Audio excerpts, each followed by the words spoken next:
নমস্কার, আপনারা দেখছেন নিউজ নাও, সঙ্গে রয়েছে আমি শুভেন্দু। শুরু করছি 6টার বুলেটিন। সারা দেশ সহ রাজ্য জুড়ে মহা সমারোহে পালন করা হচ্ছে জনজাতি গৌরব দিবস। বুধবার রবীন্দ্র শতবার্ষিকী ভবনে এ বিষয়ে বিশেষ বক্তব্য রাখলেন মুখ্যমন্ত্রী মানিক সাহা। 2021 সাল থেকে 15 নভেম্বর এই দিনটিকে বিরসা মুন্ডার জন্মবার্ষিকী হিসেবে পালন করা হয় গোটা দেশে। জনজাতি গৌরব দিবস উদযাপনে প্রধানমন্ত্রী নরেন্দ্র মোদী মুখ্য পথপ্রদর্শক। আজ ঝাড়খণ্ড থেকে এই জনজাতি গৌরব দিবসের ভ্রাম্যমাণ প্রচার শুরু করলেন তিনি। তার দেখানো মার্গেই চলছে এই উদযাপনী আড়ম্বর। দেশের অন্তিম ব্যক্তির কাছে পৌঁছানোর লক্ষ্যে এই জনসচেতনতা কর্মসূচি মূল মন্ত্র হতে পারে। মুখ্যমন্ত্রী জানান, এই অভিযানের মাধ্যমে প্রকল্পের প্রচার ও সচেতনতার পাশাপাশি সুবিধাভোগীদের কাছ থেকে ব্যক্তিগত অভিমত তালিকাভুক্ত করা হবে।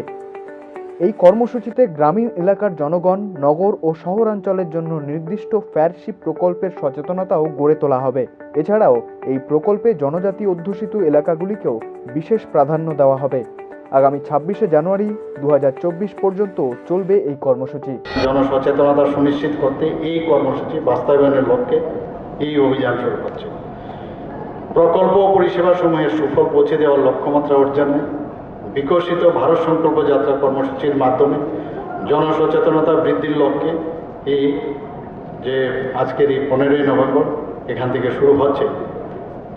এই কর্মসূচির যে মেইন উদ্দেশ্য সেটি হচ্ছে যে এই প্রকল্পের আওতায় যারা সুবিধাভোগী অথচ তারা সুবিধাটি পাননি, সেই অন্তিম ব্যক্তিদের কাছে পৌঁছানো, কারণ লেফট আউট কেউ যেন না থাকে। তো সেই কারণেই এই অভিযান এবং প্রকল্পগুলি সম্পর্কে যে তথ্যের প্রচার সচেতনতা গড়ে তোলা, পাশাপাশি প্রকল্পগুলি থেকে উপকৃত সুবিধাভোগীদের কাছ থেকে তাদের যে ব্যক্তিগত অভিজ্ঞতার ভাব বিনিময় ও যোগ্য সুবিধাভোগীদের বিস্তৃত বিবরণ সংগ্রহের মাধ্যমে তালিকাভুক্ত করা। রাজ্যের জনজাতি উন্নয়নের জন্য যথেষ্ট উদ্যোগী রাজ্য সরকার।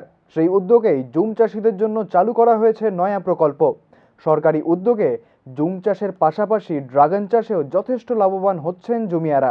তেলিয়ামুড়া মহকুমার মুঙ্গিয়াকামি ব্লকের পাহাড়ি এলাকায় বহু বছর ধরেই জুম চাষ করে নিজেদের সংসার পালন করে আসছে জনজাতিদের একাংশ। বিভিন্ন প্রকল্পের মাধ্যমে জনজাতিদের আর্থিকভাবে সচ্ছল করে তোলার চেষ্টা করছে রাজ্য সরকার। এবার জুমের পাশাপাশি সরকারি উদ্যোগে ড্রাগন ফল চাষ করে লাভবান হবেন জমিয়ারা। মুঙ্গিয়াকামি ব্লকের বিলাইহাম পাড়ায় বসবাসকারী 36টি রিয়াং পরিবারের আয়ের একমাত্র উৎস জুম চাষ। রাজ্য সরকারের আদিবাসী উন্নয়ন প্রকল্পের ভিত্তিতে জুম চাষের পাশাপাশি আর্থিক উন্নতির জন্য মোট 1000টি ড্রাগন ফলের চারা লাগানো হয়েছে এই এলাকায়। আগামী দিনে এই প্রকল্পগুলির সুবিধায় স্বনির্ভর হবেন এলাকাবাসী, এমনটাই আশা রাখছেন তারা। অজিত কুমারিয়া। এই জায়গার নাম বিলাইহাম পাড়া, ব্লকের নাম মুঙ্গিয়া। কত পরিবার আছে এই জায়গায়? ওয়ান 36 পরিবার। কি লাগাইছো? ওয়ান ড্রাগন ফ্রুট লাগাইছে আর কি। নিজেরা লাগাইছো না সরকারিভাবে? লাগাইছে। কতটা সংখ্যা, কতটা লাগাইছে কেন? 9,000। তো এটা কি সরকারি প্রকল্পের থেকে দিছে না? হ্যাঁ। কত টাকা খরচ হয়েছে? 3 কিস্তি পয়সা আর কি। কত টাকা টোটাল? 2,000 এক কিস্তি আর 3,000 7,000। পথ দুর্ঘটনায় ফের প্রশ্ন উঠল অগ্নি নির্বাপক দপ্তরের বিরুদ্ধে। মঙ্গলবার রাতে চড়িলাম বনকুমারী এলাকায় একটি বাইককে ধাক্কা মারে একটি গাড়ি, ফলে বাইকে থাকা 2 যাত্রী ছিটকে পড়ে যায় রাস্তায়। বিষয়টি দেখতে পেয়ে স্থানীয়রা খবর দেয় বিশালগড় এবং বিশ্রামগঞ্জ অগ্নি নির্বাপক দপ্তরের কর্মীদের, কিন্তু স্থানীয়দের অভিযোগ অগ্নি নির্বাপক দপ্তরের পক্ষ থেকে কোনো সাড়া পাওয়া যায়নি। দুর্ঘটনায় আহত 2 যাত্রীর মধ্যে একজনের অবস্থা শঙ্কাজনক হয়ে পড়ায় স্থানীয় একটি গাড়িতে করে আহতদের বিশালগড় মহকুমা হাসপাতালে পাঠানোর ব্যবস্থা করা হয়। আহতদের হাসপাতালে পৌঁছানোর পর ঘটনাস্থলে এসে স্থানীয়দের ক্ষোভের মুখে পড়ে বিশালগড় অগ্নি নির্বাপক দপ্তরের কর্মীরা। অপরদিকে বিশ্রামগঞ্জ অগ্নি নির্বাপক দপ্তরের পক্ষ থেকে কোনো সাড়া পাওয়া যায়নি। একটা বাইকের বাড়ি দিছে রাত্রেবেলা বাজে 9:30। বাইকে কজন ছিল? বাইকে 2জন আসলো, একজন ছেলে আসলো, একজন মেয়ে আসলো। ঘটনাটা কোন জায়গাতে হয়েছে? ঘটনা চড়লাম বনকুমারী এলাকাতে। তাদের অবস্থা এখন কিরকম? ছেলেটার অবস্থা মোটামুটি ভালো, কিন্তু মেয়েটার অবস্থা খুবই শোচনীয়। মেয়েটার মাথা থেকে ফেটে গেছে, রক্ত বেরোচ্ছে মাথা দিয়ে দেখলাম। এখন স্থানীয়রা আপনারা পরবর্তী সময় দেখতে পেয়ে এসে তাদেরকে উদ্ধার করে কোথায় পাঠিয়েছেন? ফায়ার সার্ভিস আসতে অনেকটা দেরি করেছে। ফায়ার সার্ভিসে ফোন করা হয়েছে, ওরা কি করছে তোমরা জানি না। তো আমরা লোকাল গাড়ি রাস্তার মধ্যে গাড়ি থামিয়ে এখন এলাকাবাসী সহযোগিতা করে আপনারা পাঠিয়েছেন, বিশাল হসপিটালে পাঠিয়েছে এখন তাদের। আপনারা কি কোন কোন ফায়ার সার্ভিসকে ফোন করেছেন? বিশালগড়কে বিশ্রামকে ফোন করা হয়েছে অনেক আগে, প্রায় 10 মিনিট 15 মিনিট হয়ে গেছে। বিশালগড়ে ফোন করা হয়েছে। তো বর্তমানে রুগী নেওয়ার পর বিশালগড় টিসি উপস্থিত হলো। বিশ্রাম যন্ত্রের এখনো কোনো পাত্তা নেই এখন পর্যন্ত। রাজ্যের বিভিন্ন প্রান্ত থেকে বারবার অগ্নি নির্বাপক দফতরের ভূমিকা নিয়ে প্রশ্ন উঠলেও তাদের পক্ষ থেকে জানানো হচ্ছে যে আগে তাদের কাজ কেবল আগুন নেভানোতেই সীমাবদ্ধ ছিল, কিন্তু বর্তমানে বিভিন্ন দায়িত্ব বাড়লেও সেই তুলনায় পরিকাঠামো নেই দফতরের কাছে, ফলে পরিষেবা দিতে অনেক ক্ষেত্রেই দেরি হচ্ছে তাদের। Bureau report, news now, Agartala. বালি দিয়ে ভাস্কর্য বানিয়ে ওয়ার্ল্ড রেকর্ড রাজ্যের তরুণ প্রতিভা কৃষ্ণ দেবনাথের। ইতিমধ্যে রাষ্ট্রপতি এবং প্রধানমন্ত্রীর আদলে বানিয়েছেন আকর্ষণীয় বালির মূর্তি, যার ফলে রাজ্যের গণ্ডি পেরিয়ে তার নাম ছড়িয়ে পড়েছে দেশ বিদেশের বিভিন্ন প্রান্তে। ছোটবেলায় বাকিরা যখন বালি নিয়ে কেবল খেলা করত, তখন থেকেই ওই বালি নিয়ে নিজের মন মতো নানান রকম কারুকাজ করতে শুরু করে শিল্পী কৃষ্ণ দেবনাথ। এরপর নিজের শিল্পসত্তায় শান দিতে নিয়মিত স্যান্ড আর্ট চর্চা করতে শুরু করেন তিনি। কিছুদিন আগে একটি সামাজিক সংস্থার জন্য 420 ফিটের একটি বিশাল ম্যাপের স্যান্ড আর্টের নমুনা তৈরি করেন তিনি, যার দরুন তিনি ওয়ার্ল্ড রেকর্ড করেছেন। স্যার, আমার নাম কৃষ্ণ দেবনাথ, আমার বাড়ি বিলোনিয়া বরবাতরিতে। আমি এখন স্যান্ড আর্টের উপরে অনেক কিছু কাজ করছি। তো এই কাজটা নিয়ে আমি আরও অনেক দূর এগোতে চাই, স্যান্ড আর্টের উপরে কাজটা নিয়ে। তো যেমন কিছুদিন আগে আমি একটা কাজ করেছিলাম, যেমন ইন্দ্রনগর ইউনিটি সামাজিক সংস্থায় একটা 420 স্কোয়ার ফিটের একটা বিশাল মাপের একটা স্যান্ড আর্ট করেছিলাম। ওই কাজটা আমি ওয়ার্ল্ড রেকর্ড ইন্ডিয়াতে অ্যাপ্রুভেল পেয়েছি কিছুদিন আগে। তো এই ব্যাপার নিয়ে আমি খুবই আনন্দিত। দিয়ে কিছু না কিছু করতাম। তো তারপরে যখন দেখলাম যে আমাদের ইন্ডিয়াতে একজন বিশাল মাপের একজন আর্টিস্ট ছিল সুদর্শন পট্টনায়ক, তো উনার থেকে ইন্সপায়ার হয়ে আমি আস্তে আস্তে বড় পরিসরের কাজ করার অনেকগুলো সুবিধা পাচ্ছি ওনার থেকে দেখে দেখে। দফায় দফায় অভিযান চালালেও যানজটমুক্ত হচ্ছে না জিবিপি হাসপাতাল চত্বর। বুধবার ফের জিবি বাজার থেকে ক্যান্সার হাসপাতাল পর্যন্ত যানজট ঠেকাতে ট্রাফিক পুলিশের উদ্যোগে একটি স্পেশাল ড্রাইভের আয়োজন করা হয়।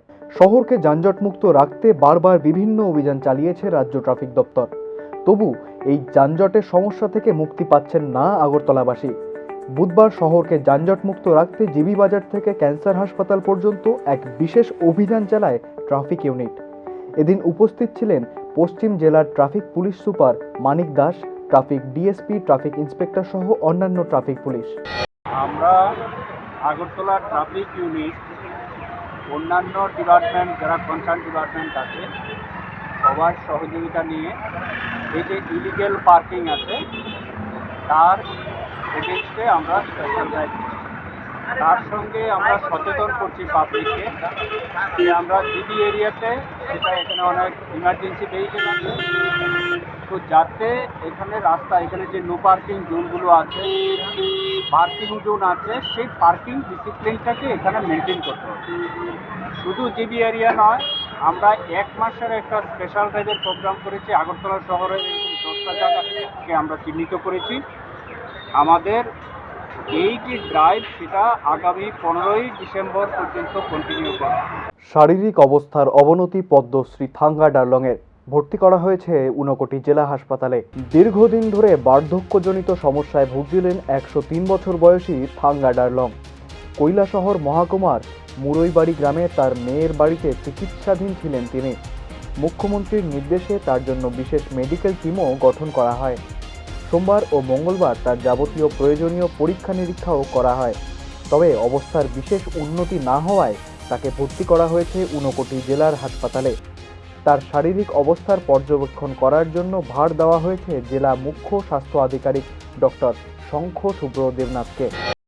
ওদিন আমরা ওনাকে বাড়িতে রেখে পর্যালোচনা করছিলাম, তো ব্লাড টেস্ট ও স্যাম্পলও বাড়ি থেকে পাঠানো হয়েছিল, কিন্তু তার বয়সের কথা চিন্তা করে এবং তার যে কোমোবিডিটিস আছে সেটার কথা চিন্তা করে আজকে সকালবেলা ওনাকে আমরা অ্যাম্বুলেন্স মারফত বাড়ি থেকে এনে হসপিটালে ভর্তি করেছি এবং সেখানে চিকিৎসকের তত্ত্বাবধানে রয়েছেন এবং তার সিটি স্ক্যান, চেস্ট এক্সরে করানো হয়েছে এবং তার জন্য একটি মেডিকেল বোর্ড গঠন করার জন্য আমি এমএসকে নির্দেশ দিয়েছি। এই মেডিকেল বোর্ডে medicine specialist, chest medicine specialist এবং ক্রিটিক্যাল কেয়ার স্পেশালিস্ট অর্থাৎ অ্যানেস্থেসিওলজিস্ট থাকার জন্য নির্দেশ দিয়েছি।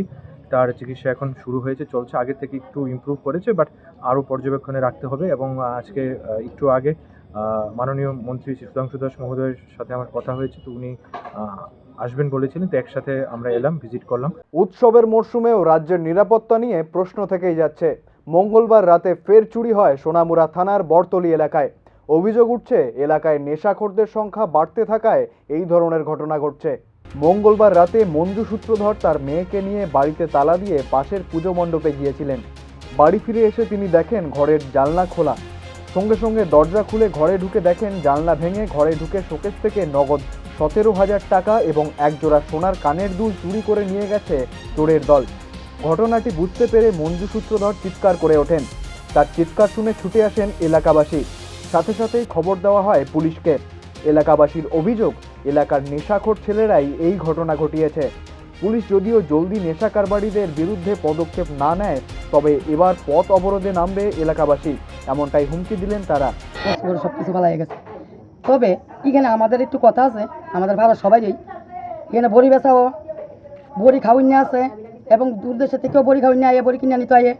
তার আগে অ্যারেস্ট করুক, আর পুলিশ যদি এতে যদি কোনো অ্যাকশন না নেয় আমরা রাস্তা অবরোধ করুন কালকার থেকে। আপনারা কি শহীদ বিরসা মুন্ডার 149তম জন্মদিন পালন করল অল ইন্ডিয়া জন অধিকার সুরক্ষা কমিটি।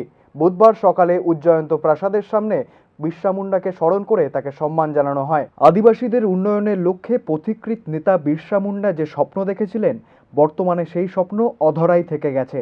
স্বাধীনতার 75 বছর পরেও অপূর্ণ থেকে গেছে জনজাতিদের অধিকার। এদিন অল ইন্ডিয়া জন অধিকার কমিটি অভিযোগ করে যে নানাভাবে সরকার তাদের জমি থেকে উচ্ছেদ করছে।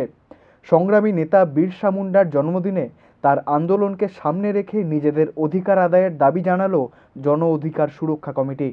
শহীদ বিরসা মুন্ডার 149তম জন্মদিন। এই জন্মদিনটি আমরা অল ইন্ডিয়া জন অধিকার সুরক্ষা কমিটির ত্রিপুরা রাজ্য শাখার পক্ষ থেকে করছি।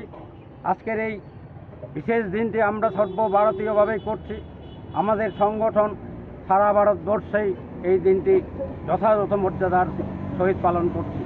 এই দিনটির পালনের একটাই তাৎপর্য, আমাদের আজকের দিনে স্বাধীনতার 75 বছর পরেও আমরা আমাদের যে বিদ্রোহী নেতা, যে বিপ্লবী নেতা বিরসা মুন্ডা যে স্বপ্ন দেখে নিজের জীবনকে বিসর্জন দিয়েছিল, তার স্বপ্নের পূরণের কোনো ধারে কাছেই নেই, বরং তার স্বপ্নের আরও অধুরায় চলে গেছে। নেশা থেকে বিরত রাখার জন্য আগরতলা ভলিবল ক্লাব একদিনের এক স্পেশাল ভলিবল প্রতিযোগিতার আয়োজন করে। আগরতলা ইউকে একাডেমি মাঠে এই অনুষ্ঠান আয়োজিত হয়। বুধবার আগরতলা ভলিবল ক্লাবের উদ্যোগে অনুষ্ঠিত হলো এক দিবসীয় ভলিবল টুর্নামেন্ট। এদিন 15টি দল এই প্রতিযোগিতায় অংশগ্রহণ করে। টুর্নামেন্টে চ্যাম্পিয়ন ও রানার্স দলকে প্রাইজ মানি দেওয়া হবে বলেও জানিয়েছে আগরতলা ভলিবল ক্লাবের সভাপতি Chandan Sen. Knockout men volleyball tournament শুরু হয়েছে। ওটাতে মোট 15টি দল অংশগ্রহণ করেছে। তার মধ্যে মেলাগড়, হেজামারা এবং সোনামুড়া সাইডে অন্যান্য সাইডের থেকেও টিম এসছে। আমাদের একদিনের খেলা, তাই আমরা কিছুটা রুলসের পরিবর্তন করেছি, কারণ আমরা ম্যাচ করছি 15তে, নয়তো সারাদিনে খেলা শেষ হবে না। আমরা চ্যাম্পিয়ন এবং রানার্স আপ টিমকে পুরস্কার দেব, ট্রফি দেব, সঙ্গে সামান্য কিছুটা আর্থিক সাহায্য দেব প্রাইজ মানি হিসাবে। আমাদের উদ্দেশ্য একটাই, গ্রামে গঞ্জে যে বিশেষ করে উপজাতি অংশের ছেলে মেয়েরা খেলাধুলা করছে, তাদেরকে নেশার বিরুদ্ধে যে অভিযান, সেই অভিযানটার জন্য তাদেরকে সজাগ করা, তাদেরকে একত্রিত করে নেশার বিরুদ্ধে অভিযানের আমাদের যে সংকল্পটা, সেই সংকল্পটা ভলিবলের মাধ্যমে ছড়িয়ে দেওয়াই আমাদের আগরতলা ভলিবল ক্লাবের উদ্দেশ্য। 6টার সংবাদ আজকের মতো এই পর্যন্তই। পরবর্তী আপডেটের জন্য চোখ রাখুন নিউজ নামের পর্দায়।